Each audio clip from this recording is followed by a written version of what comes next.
Hi, my name's Claire. So I'm following on from the video I did when I talked about the fact that we all have a choice. And when you come from a place of choice, that breeds empowerment rather than helplessness. And that's what I talked about in the last video.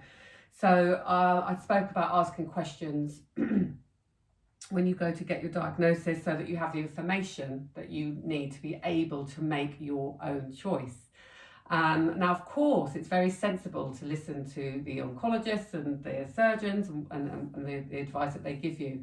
But within that, there is also a bigger picture at play on how you can support yourselves naturally whilst you're going through any treatment decisions that you make. And that is what you won't get from those particular experts.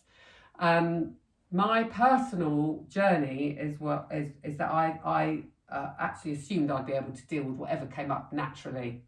I've always said that if I ever had cancer, I would not have chemotherapy, and that I would deal with it holistically.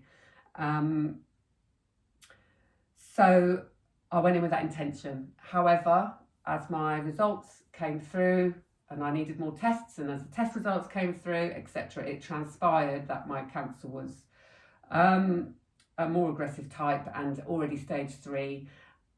And so that made my decision much harder than if it had been a more slow growing cancer that hadn't spread yet. And then I also could feel it growing as well. So I think another piece of advice I would give is to keep an open mind. And actually, when we look at the yoga philosophy, we talk about having flexible bodies, but within that, the importance of flexible minds. And that could be on either side, whether it's 100% medical or 100% holistic. And that might be right for different people. But actually, for me, I had to change my mindset from thinking I'd go 100% natural to actually believing by the end that actually I did need some medical intervention. And so what really made me help my decision there is the fact that it was growing as I was having the tests. So and I could feel it in my body as well as the results reflecting that. So my lump grew that was in my breast, and actually they thought it was in one lymph node at first ultrasound, and by the second and third, actually, they then thought it spread to at least 3 or 4. So my cancer was growing. So that makes me so grateful that I found it and went in when I did. But also it gave me information that actually I felt for me it would be best to follow the path of chemotherapy. And I had to get my head around that. And I went actually and had a counselling session with someone that I've known and worked with in the past. And they really helped me to get my head around it. So that when I went for my first chemotherapy treatment, I was going in from a place of, I've chosen this. And when you're going into anything that you've chosen, you are setting yourself up for far more success than if you're going into something thinking this is happening to me and I don't want it to be happening to me. And why am I having to do this? And it's not fair. And of course, they're normal responses to this situation. But if you can, and if you are able to change the story and the dialogue to one of empowerment, you are going to be setting yourself up for a far more likely success rate. So that's, what I'm trying to share is that we all have a choice in how we respond. Yeah, we know, of course, we wouldn't choose to have cancer. Maybe. How do we know that this cancer isn't going to create something amazing in our future that we don't even know about yet? How do we know that the lifestyle choices we change because of this cancer will mean that we live longer? These are the messages I want to get through, because whenever I did a search on what is the longest somebody with a stage 3 breast cancer has lived for. Did a search on Google. Do you know what came up? The top page was telling me I had a 28% chance of dying in the next 5 years. How's that going to help anybody heal? That's enough to send anybody into anxiety and depression. Luckily, again, I have a choice of how I perceive that information. I take a step back from that information and I think, okay, first of all, those statistics are including everybody of every age, everybody with underlying conditions, everybody with, different lifestyle choices. So, and how limiting those statistics are you know. But if I buy into those statistics, I'm a gibbering wreck.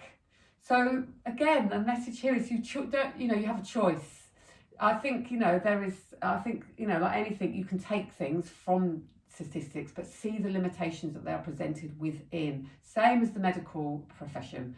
There's a lot they can offer that's wonderful, but there are big limitations within what they're offering. So it's a time to really open the eyes, to see the reality and the truth of what is happening. Try and come back to the present moment, a place of empowerment and a place of choice rather than helplessness. And I know that it's going to be different for different people according to where they are on the journeys, where they are in their stage of life, you know, what kind of cancer they have. And I know that different cancers have got different outcomes, and I'm not taking anything away from the despair and the pain that cancer can cause. I'm trying to simply share my experience in that it will empower and inspire others that can be helped along their journeys. And no matter what's happening to you, let's just supposing I'm not going to be here in 2 years.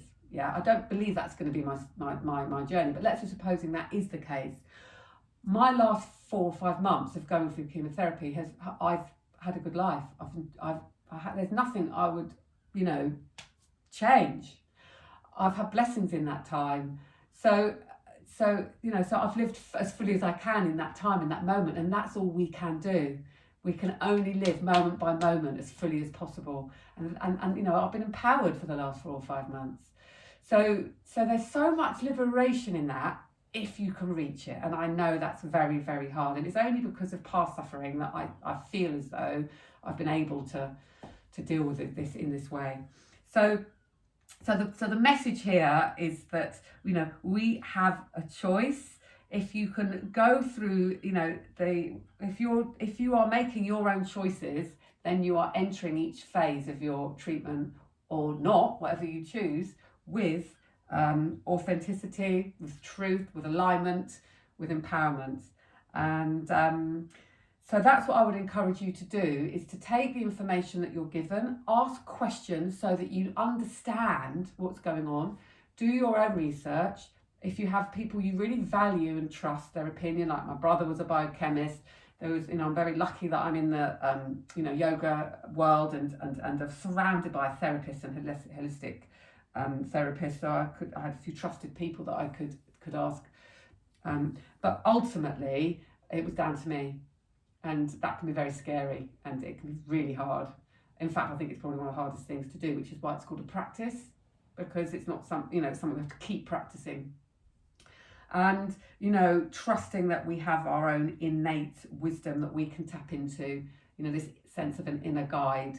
And I'm very grateful that I've been able to do that throughout my journey. And I've had a lot of reassurance from that, which is why yoga and meditation has been very instrumental and powerful in my journey. So I started off having a lot of fear around chemotherapy, of not wanting to have it. I had to change my beliefs. Where have my beliefs come from that I never wanted to have chemotherapy? It came from books that I'd read when I was younger and projections and stories. But actually, I've had it. I'm really so grateful for it. I could feel it working from a very early stage.